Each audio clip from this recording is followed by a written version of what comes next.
एक आदमी अपने ही टीचर के साथ बलात्कार कर उसका गला काट के भाग गया। और उसने जो पुलिस से बचने के लिए किया ना, उसके लिए हिम्मत चाहिए।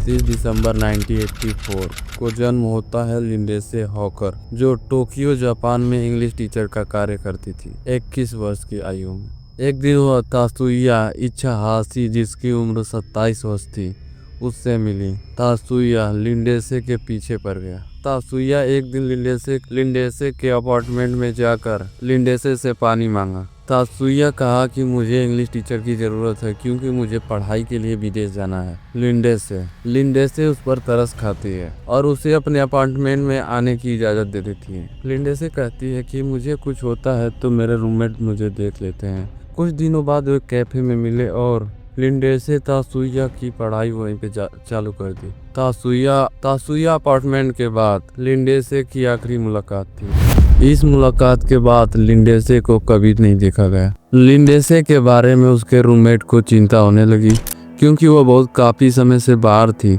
और कोई फोन मैसेज कुछ नहीं था। लिंडेसे के रूममेट पुलिस को ये सारी बातें जाके बता देते हैं। पुलिस अधिकारी ने तासुया के अपार्टमेंट को चारों तरफ से घेर लेते हैं, लेकिन तासुया चारों तरफ से घिरने के बाद भी भाग निकलता है सफलतापूर्वक। ऐसा भी कहा जाता है कि तासुया ने उन 9 पुलिस अधिकारियों को रिश्वत दी थी वहां से भागने के लिए। जब दोबारा पुलिस तासुया के घर में छापा मारी तब के बालकनी में एक बाथटब मिला और उसके अंदर रेत, खाद, मिट्टी और लिंडेसे की बॉडी थी। का मुंह बांधा हुआ था और के शरीर पे चोट के निशान थे। तासुया ने बलात्कार करते समय लिंडेसे की चीखें रोकने के लिए उसका गला भी काट दिया था। पूरे जापान में तासुया की बातें चलने लगी और पूरे जापान में तासुया की तस्वीर फैला दी गई। के बारे में जानकारी देने वाले को 10 मिलियन का इनाम दिया जाएगा। कुछ महीनों तक पुलिस को सुराग न मिलने से लिंडेसे के परिवार को पुलिस से भरोसा उठ जाता है। उठे भी क्यों ना, क्योंकि वह 31 वर्ष की अपनी लड़की को खोए हैं। तासुया को खोजने के लिए वह जापान चले गए और उसके पिता ने एक बार याहूजा के सदस्यों से बातें की। याहूजा यानी माफिया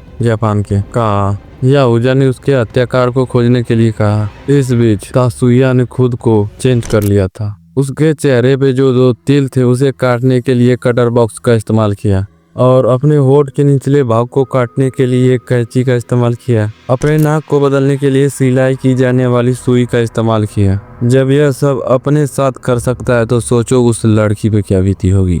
इसके बाद तासुया छुपा नहीं, पूरा देश भर घूमा अपनी पहचान बदल के। तो पकड़ा कैसे गया?